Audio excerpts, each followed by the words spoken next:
Joining me now is David Hogg. He survived the 2018 shooting at Marjory Stoneman Douglas High School in Parkland, Florida.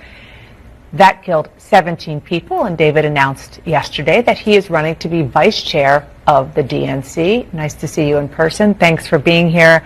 I was watching your face. I can't even imagine what it's like for you to listen to that little girl, especially considering that you had that kind of trauma. You were obviously older, but still a teenager when that occurred in Parkland. And I want to play for our viewers what you said just weeks after 17 people were killed at your high school.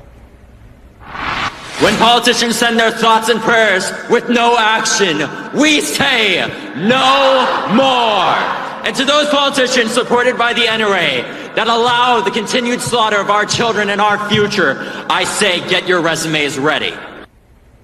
And David, since that day, another 418 school shootings have happened.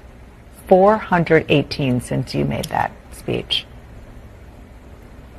I would say it's unbelievable, but it's not. Because unfortunately this has been going on for so long, since before I was born. I was born a year after Columbine.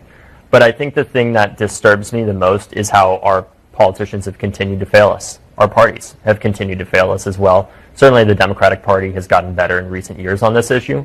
But part of the reason why I'm running to be vice chair is because I want a party that acts with courage to address the issue of gun violence, not in a